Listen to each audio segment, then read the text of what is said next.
So here we are at the Indiana Jones Epic Stunt Spectacular stage, and why would we be here?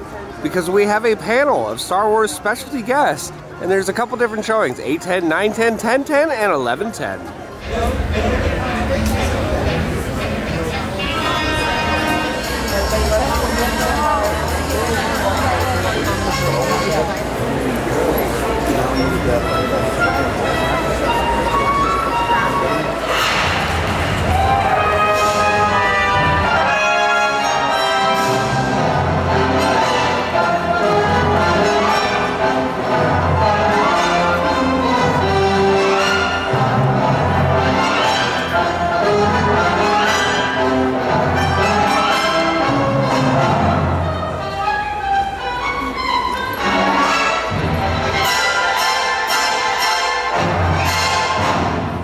Give a warm Galactic Knights welcome to Lord Dennis.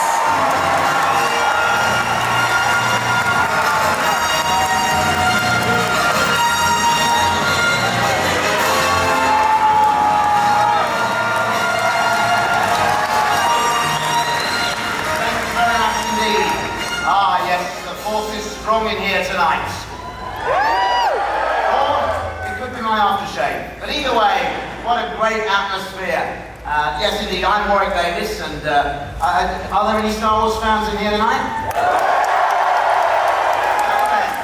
Some of you may recognize me as Wald or Weasel from The Phantom Menace, or perhaps as Woollibon from The Force Awakens, or even Wheaty Sayobi from Rogue One.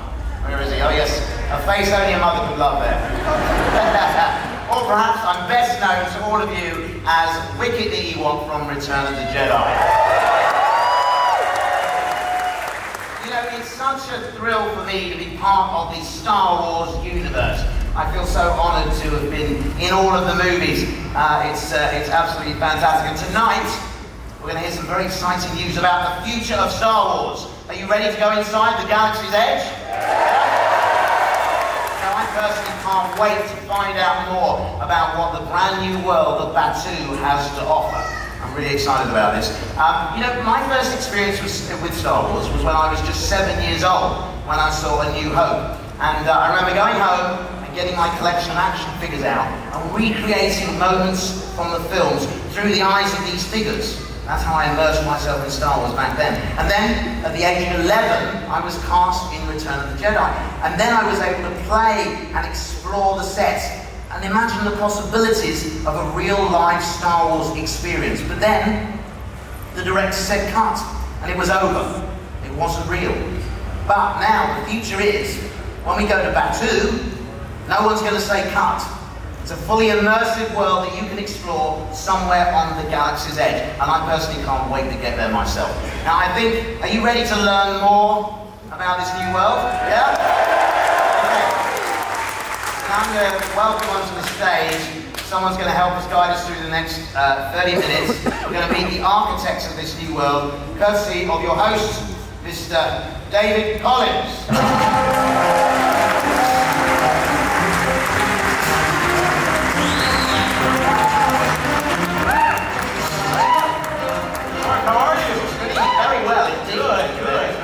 Yes, I'm so excited to be here at Galactic Nights here at Disney's Hollywood Studios. And I have to tell you, I really relate to your story about being a huge Star Wars fan ever since I was a kid. How many of you love Star Wars just all your lives? Great story. It's really always inspiring to hear. Yeah, I'm so excited to be here at Galactic Nights. It's a great evening, and you know, I'd love to stay and find out more about Batuu and all the new world and all that stuff. But I've got to go out into the park and experience what's going on, because also I'm making a huge surprise for the end of the night. Oh, yeah. Okay. I've got to go and work on getting that all together. It's a surprise. It's top secret. It is a surprise. End of the night. But you're all invited, okay? Out there in the centre of the park, okay? Warwick Davis, ladies and gentlemen. Thank you, Warwick. Galactic Nights, how you doing? I am so excited to be here. My name is David Collins, and for the next half hour, I will be your host here at our sneak peek at Star Wars Galaxy's Edge. You know, like Warwick and our panelists, I've been a Star Wars fan all my life. I've been lucky enough to work behind the scenes for roughly the last 20 years or so. First as a sound designer in video games, and then as a voice actor in Force Awakens, Last Jedi, and Rogue One. But I've been a fan all of my life. And like our panelists, like Warwick, I care about this property, this galaxy far, far away so deeply. And because of this, I've started hosting and hopefully having an opportunity to answer your questions and stand up here and learn more, all of the secrets that we want to know about this land that we get to go to in 2019. You know, I went to Imagineering. This was like torture. I went to Imagineering and I couldn't say anything. I had to sign my life away, and they showed me the model, and I pored over the model. They showed me what the attractions were going to be like, and I got to experience early versions of those. They told me what it was going to be like to go to Batuu, and I couldn't say anything. Tonight is our night to share some of those details. I even asked if I could take a picture. Can I just take a picture of one thing? No. Okay, what about now? No. Can I at least take a picture of something? Just one. Just give me one to share, you know, at Galactic Nights. They said, well, yeah, you can take a picture of the conference room. Gosh, even the conference room is awesome in Imagineering. Mere feet away from when Walt Disney himself was looking at audio animatronics in Pirates of the Caribbean, there is a group of Star Wars experts working on Batuu, Galaxy's Edge. Tonight, we're going to learn more about it. Let's waste no more time. Let's get our experts up here. Please welcome Scott, Doug, Robin, and Chris up to the stage.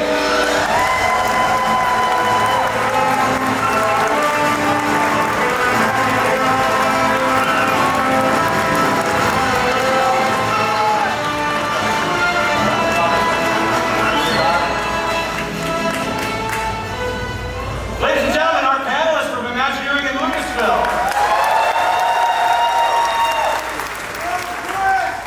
I am so excited to talk to all of you about what we've seen in Imagineering, some of the things that you're working on. But I wanted to start with you, Scott, to just give, for those of you that don't know, just give an overview of what Star Wars Galaxy's Edge is, of Batuu, and get us caught up to speed. Oh yeah, happy to. I guess it's been about 2.5 years since we first announced that we were going to build an immersive Star Wars land. And I think at that time we actually said it was going to be the largest land expansion that we've ever built in the company. And I still feel like, you know, Star Wars deserves something big. Don't you guys agree? Yeah! So we're going to go big. And actually, that's appropriate because Star Wars is a huge franchise. It's a huge galaxy of stories and characters. And this opportunity for us to go to Batuu, which you can see here, it's an amazing opportunity for us to start to live our Star Wars story. And Batuu is a great place, a great stepping off point for all those adventures. I mean, we could have gone to like Tatooine and remembered Luke's story, or some other planet and remembered some other character's story. But Batuu is a place where we're going to get to live our Star Wars story and kind of be the hero of that, right? So we have to double down on all the authenticity and the kind of attention to detail, right? And everything needs to help tell the story. Even, like our drinking fountains, right? I mean, even there, we want some surprise and delight. Those do not look hygienic. I'm sure they're going to be fine. It's got that lived-in Star Wars look. Everything in Star Wars has to feel that way, right? Right. Be a little bit of a, you know, provide more detail, more story around every corner, right? Even the merchandise that you're going to be able to get in our street market, or the exotic food and beverages from across the galaxy, all that is designed to help pull you into Star Wars and to help you believe you're having your own Star Wars adventure. I can't wait. All of it. I have to wait. All of it. Wait, also the food and beverages, the merchandise, yes. all of it is part of this planet, but yes, even the conference table.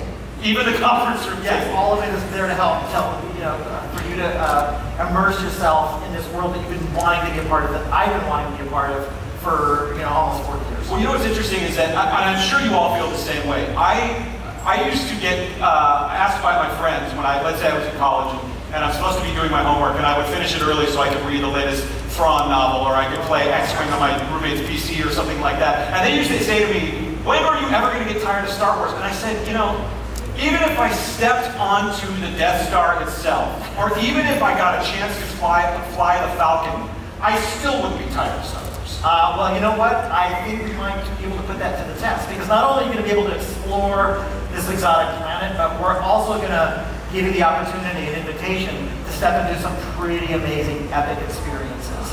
And one of them does put you in the middle of a climactic battle between the First Order and the Resistance. Doesn't that look awesome? Everyone want to be there. By the way, this is like real. This is going to be like real. Right, but that's a real place. That's a real place. In 2019, that's a place we can go. It is in 2019 a place you can go. You may be forced to go. No pun intended. Yeah.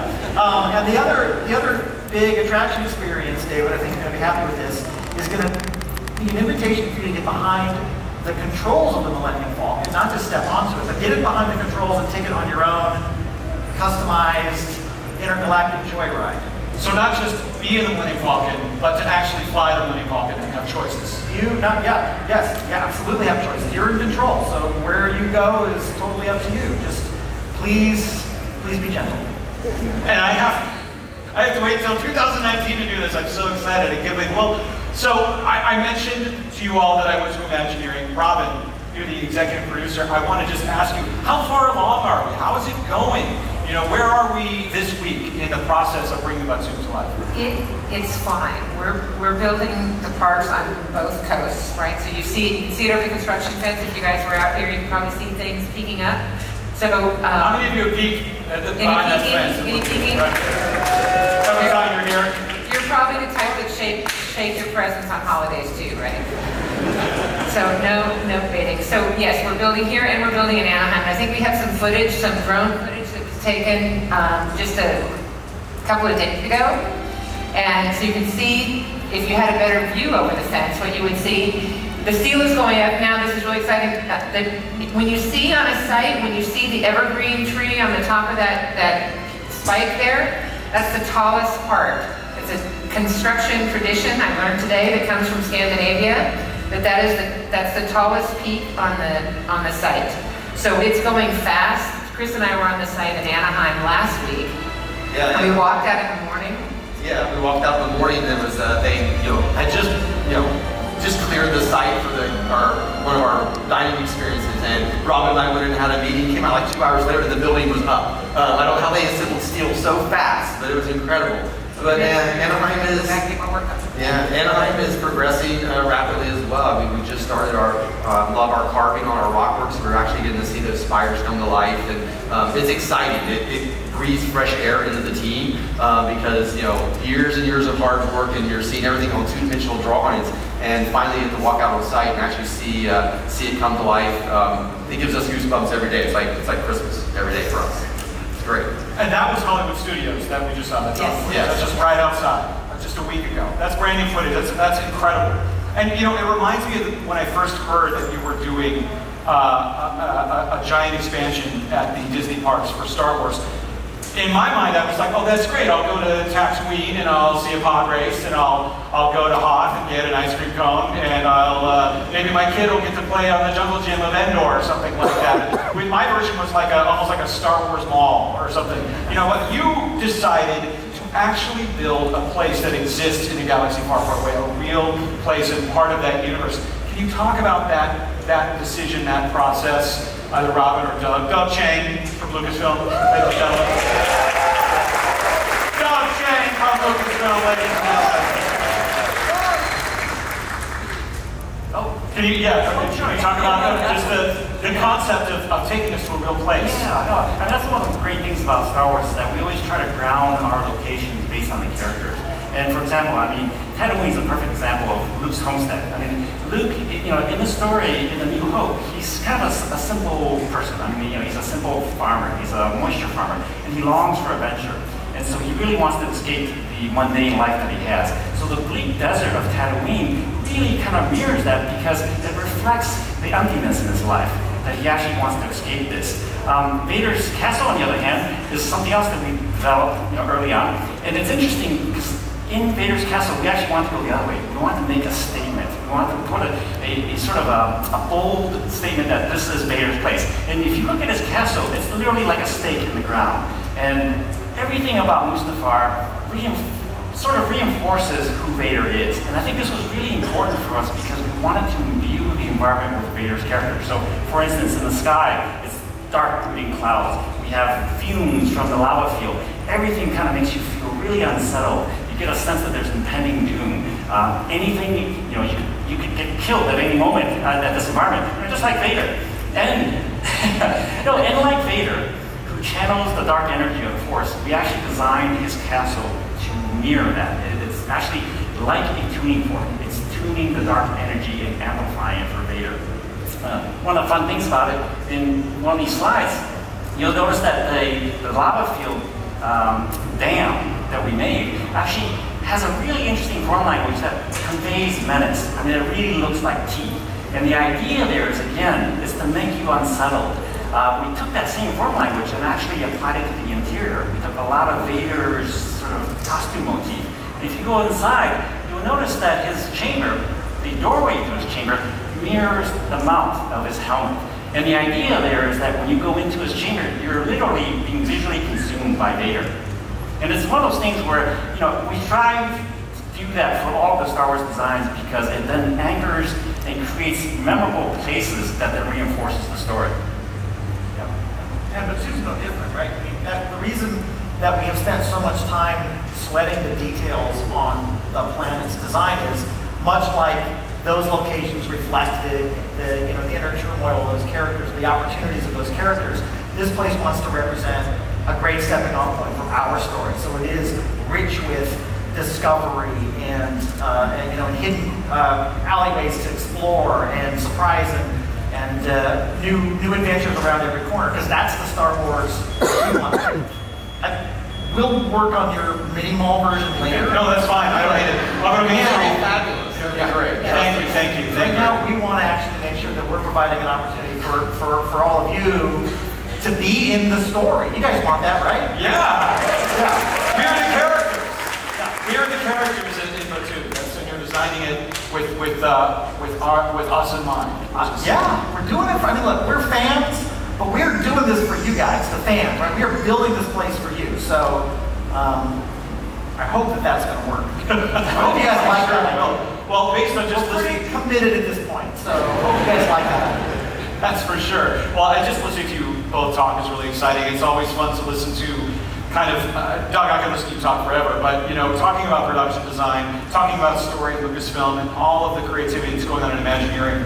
I am curious though, Doug, since you're stepping into this world, can you talk a little bit about the difference between production design for a film versus a park that is you can go to and experience every day? Yeah. How is it so different? Yeah, no. In a funny way, the design process is exactly the same. The only difference is in the final product, in the final construction. For instance, the things that we make for film are always designed for a very specific point of view, and it's the point of view of the camera. So we specifically design things to look good at certain angles. Like for instance, this is our partial set of the U-wing for Rogue One, and we only build what's absolutely necessary to convey that illusion of reality, and that allows us to do a lot of cheats. Yeah, that doesn't work. I know, yes. It would be like cheaper, But if you look at the next slide, so this is our Yavin set from Rogue One again, and it looks absolutely real from the camera's point of view. We spent a lot of time to set dress and build in all the details to paint it to look right, to light it to look right. But if you look at the next slide, you see that it's just an illusion. It's actually, it's a movie set, of course. You can see our lighting rig. You can see that, the walls aren't really walls. They're actually, painted foam. Those aren't really rocks. And the reason we do that is film sets are meant to be temporary. They only need to last maybe a week or a month for however long it takes to shoot it. Constructions for the parts, however, are completely real. They're absolute, and it requires a level of authenticity that's unparalleled. This is a really fun example where this is how we also cheat in film, which is, sometimes we're doing the building. This is just a painted flat of plywood. And it's one of those things where it's always about the creation of illusion. And one of the things that I really enjoy now working with the WDI team is that we're taking that fantasy version and actually making it real.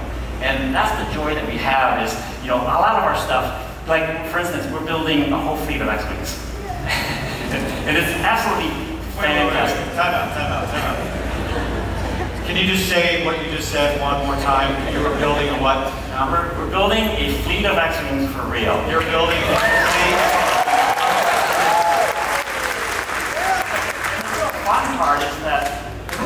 that we make. I'm so excited I clap. And you do. And I am. No, the funny thing is, the movie versions that we make are props. I mean, they're made out of wood and fiberglass and foam. The versions that you're going to see in the parks are the real deal. They're made out of 1/4-inch aluminum over a steel frame, just like a real aircraft. I mean, when you knock on it, it doesn't give. It just feels like the real thing. And that's where I like to think that, if we actually mounted engines on these could really fly. and the engines that we're going to see in the parks are identical to the versions in the movie. The only difference is that these are built for real. For instance, all the details are absolutely authentic. Like the bolts are really bolts. The latches are real latches. And we even went so far as the graphics actually say something. They're not just for decoration.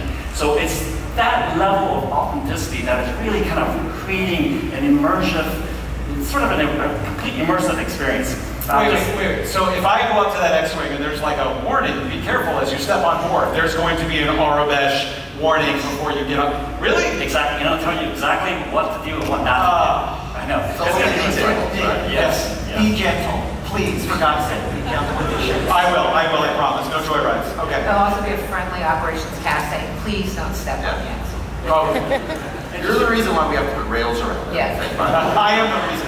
I'm the reason. I'm never going to Imagineering again after this. Speaking of a treat, recently I had a chance to check in on the Falcon as it's getting its finishing touches, and it is absolutely stunning. I mean, for the film version, as you know, we had several different versions. I believe we maybe even have 6 or more, and that included like a couple of full-size versions. We had a 6-foot shooting miniature, and even a 2-inch shooting miniature, and then a bunch of digital versions. And seriously, they're all slightly different, and that's because they were all built for specific purposes. The one Falcon that you're going to see in the park and experience is going to be the real deal. It's the authentic thing. And it was surreal for me because I remember standing in front of it just recently and I was completely awestruck. It was just an amazing experience. And I just can't wait for all of you guys to have that same experience. Actually, these are new photos. That's Yes. This is the first time anyone's seen this. Yeah, these are and a fleet of X-Wings. No big deal. Well, that is incredible. Robin, I have to ask you, as executive producer, when you hear Doug talk in this way, what does that mean to you? I mean, in terms of executing all of this incredible real-world design. Well, it's funny because it's interesting for me to be sitting in this theater at Disney's Hollywood Studios, because while this is a really ambitious project that we're working on, the first ambitious project that I worked on in my career was working on the team that built this park. So I was the project manager of the Great Movie Ride back in the day. It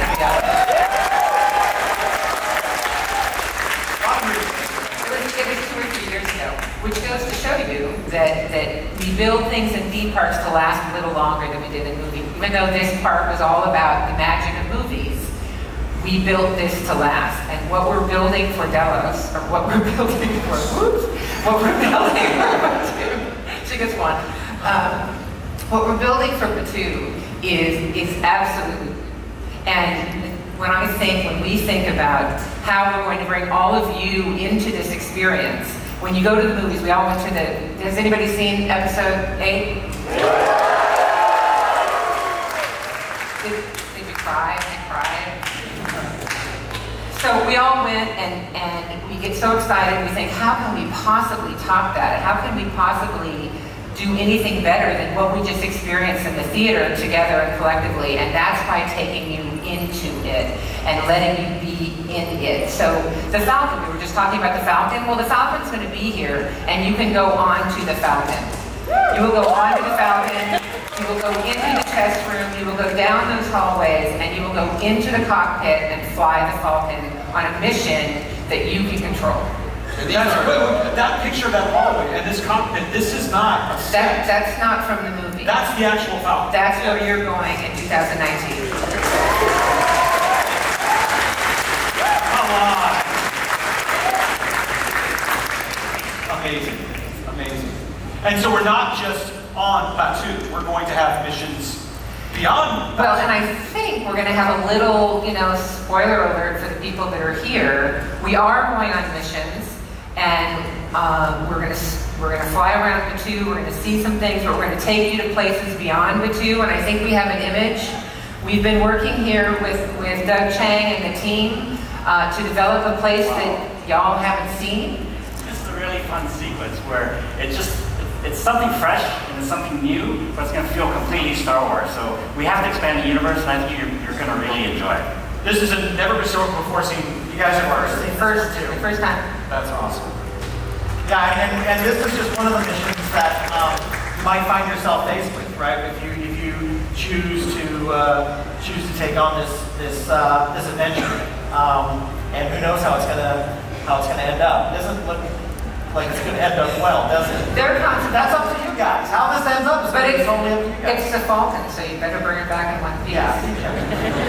So we've heard so many great, that's incredible. We've heard so many great things about vehicles, about fleets of X-Wings. The Falcon's going to be at Batu, but it's more than just what you were saying before. It's more than just vehicles, it's more than just flying missions. There's a whole planet that you're building, a whole city that we're going to see. Chris, can you tell us about those details beyond the ships?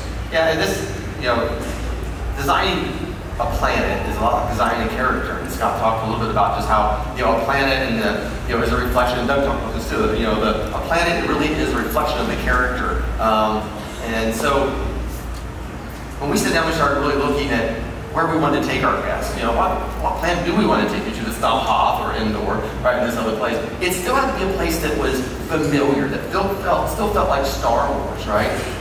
And really at the beginning of the process, and by the way, there's an amazing partnership with Doug Chang and the design team at Lucasfilm and the story team. It is really one team. We are not two separate groups. We visit each other weekly, we have weekly check-ins, we take all of our trips together when we do our research trips, which I'm going to talk about here in a few minutes. But we are designing this thing together, and I think that's what's just going to really make it just, like I said, feel like Star Wars. Also, we look back and we did a lot of research and going back and looking at the work of Ralph McQuarrie. And Ralph was he was an art director. Ralph McQuarrie, fans in the audience. But if you go back and look at Ralph's work, right, it's the Star Wars DNA, right? It's these big, heavy, monolithic forms. It's the domes that we see on the planet Tatooine. There's so much in his artwork that we just respect and I still ooze over. And so I'm not joking when I say we have a design board in the office that anytime a sketch comes off the table, we hold it up and like, okay, so it looks like Ralph would have bought off on this. And Doug, how do you feel about it? And so we talk about Ralph a lot. And Ralph is sort of the gold standard for Star Wars, and of course, we have to kind of live up to that legacy.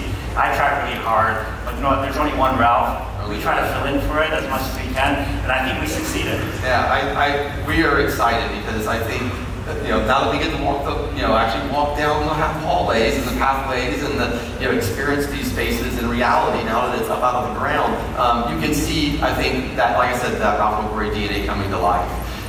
So back to the history, to create a history, we want this planet to feel like Scott said, it's this outpost on the edge of the galaxy. It's an old trading post. It has to have history. But to create history, you really have to do your research. Imagineering and Lucasfilm, we are both, we take pride in the details. We take pride in that we do our research. But for Batu, we wanted it to be romantic. We wanted it to be ancient. It was an exotic nature to it. It had to be a little mysterious, a little bit of danger. You turn the corner, for the longest time I said, I want to turn the corner and almost like I'm looking at mud. Not that we're going to do that, we're not.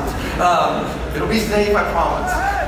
But there's a sense of danger, right? That's Star Wars, right? There's that sense of danger, but there's also the comedy aspect of it, right? And there's humor in Star Wars, and there's a lot of fun in Star Wars. And Scott always says, let's don't forget the fun that we bring to this place. And so we're going to make sure we have that in here. But we found ourselves really circling a couple places because you always want to base, I feel, and me personally, and Doug and I have had these conversations, that we want to base Star Wars in reality. If you think of Hoth, if you think of Tatooine, those are real places that you can visit on this planet, right? They're not these fantasy places that are just made up. For Batu, we really started looking at Istanbul and Morocco, and I don't mean over at Epcot Center, although that's really well done, and I do love to visit there from time to time. But we really started to go over and start to look at Istanbul and Morocco as far as these ancient ports of trade. And so the image here you're seeing is from our research trip that we took. There were Lucasfilm. Director is that they get to go on the trip. The executive producer gets to do the expense report. So if you get to choose between the two, choose creative director, not creative producer. We still love it. Choices we make. But what we found in Morocco were these amazing marketplaces. Just every time you turned a corner, there were amazing sights and smells and sounds that just brought this place to life. And at night we would go back to the hotel and just have these incredible dinner conversations about, okay, well, if this is Morocco, what's Batu? Like, if I turn the corner, like, what do I hear? Do I hear droids arguing in the corner, or some strange music space meat sandwich, and I walk around eating it? Or, what am I walking on? What are the cobbles? Or are they cobblestones at all? I look down in the dirt and I see droid tracks, and it's all about story.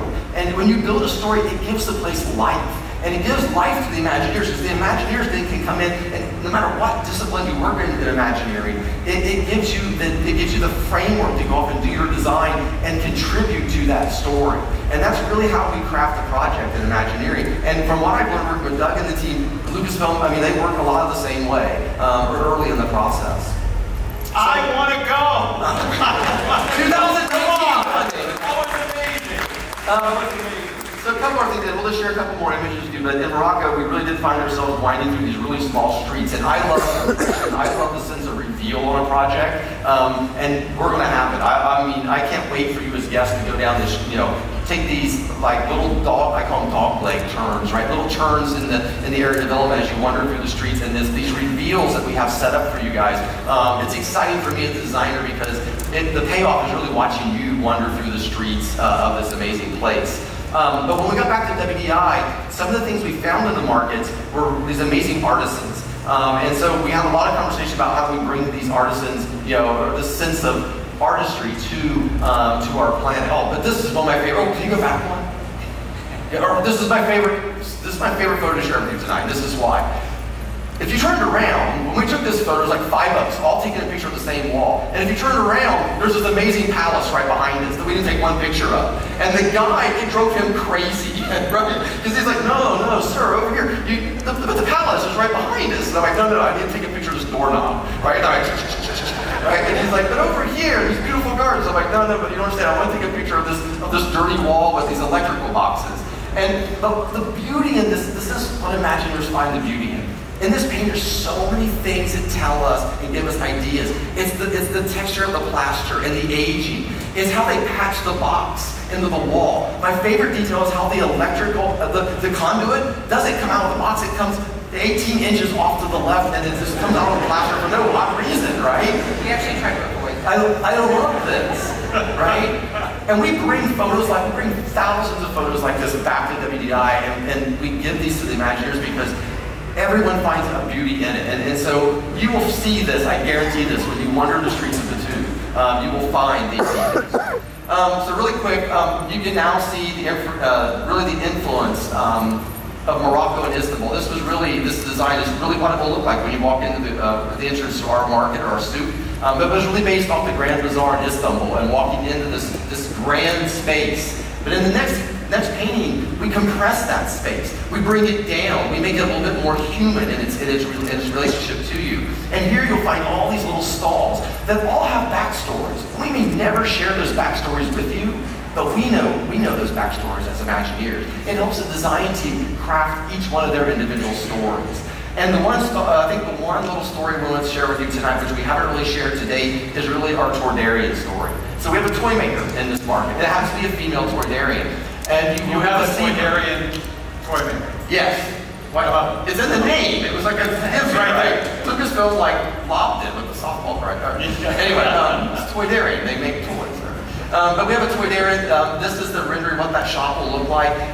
And the beauty of this shop really is in the artistry. And when we came back from our research, we met with our lines of business, the foods team, the merchandise team, and really sit down with them and talk a lot about authenticity. That the product that we sell here, the things that we want you to buy as fans. And by the way, I'm a huge Star Wars toy fan. I know you guys are too. As the fans, you want something unique. You want something different. You want something that feels like it came from this planet. And so we've been working really hard with our merchandise partners, and we'll have a couple images to share with you. really influenced by, well, here you can see, this is actually one of the toys that we'll be selling. This is an ad walker, but it makes it look like it's crafted by, you know, an artisan who's hammering each little piece of metal out and setting the rivets by hand. And a lot of these toys and images were really inspired also by some of the toys and things that we've seen in Rogue One and Episode 7 that Doug. So even the merchandising of the toys. Oh, yeah. Exclusive, Jeff, you can only get it on #2 because it was made by a Toydaria. Yeah, It has to be. In-universe merchandise. In-universe. So I'm not going to go and buy a Star Wars t-shirt from this Toydaria. No, you will not buy a Star Wars t-shirt. That's incredible. So that is really, really, really cool. So I have one last image to share with you. And this image, well, we've all seen Blue Milk, and we've seen now, as of last night, Green Milk, right? I'm excited because Scott and I just came back from a trip where we got to sample a lot of blue and green milk. About 30 different varieties. And it was all good, trust me. So I think you guys are in for a treat in 2019. We're excited. The aftermath here. Yes, this was the aftermath. The presentation is a little different than what you saw in the episode. Yeah. Yes, that was very authentic though, I must say, from Luke, right? Wow, that's just absolutely incredible. I mean, there's just so many details that I just cannot wait to explore. And in 2019, you're still over a year out. There's still a lot to. But there's a lot of work happening, right? I mean, you saw the construction work that Robin shared, the aerial site. You can see what a big site is. All the work that Chris and Doug and the hundreds of other Imagineers and crew members, Lucasfilm and Imagineering and here at the parks that are working on it. And I promise you, we are working as hard and as fast as we can to bring those stories to life. I absolutely cannot wait. And I understand, speaking of stories, you had something that you wanted to share. Yeah, so we love sharing the stuff with you guys, because as I said before, we do this for the fans. We love the opportunity to share more details and more of the stories behind the stories with you. 2019 is still a year away, but because we love planting the seeds for these stories with you, we want you guys tonight to be the first to receive a brand new thing that we're doing, which is a collection of Star Wars Galaxy's Edge trading cards. Yeah.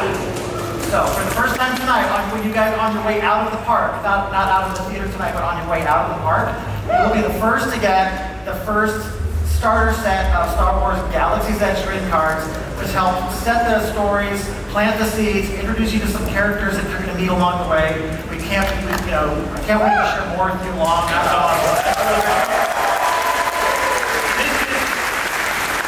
And just as a reminder, so it's not on the way out of this theater, it's on the way out of the park at the end of the night. You'll all get to have these trading cards from #2 and learn just a little bit more. There may be some secrets and surprises in here too. Oh, very, very cool. Maybe. Well, this is great. I know I can't wait to hear what's next on the journey to creating this incredible immersive experience. I just love talking to you guys. I can do this forever. I know there's so much of Galactic Nights to explore. Please join me in giving them a huge round of applause.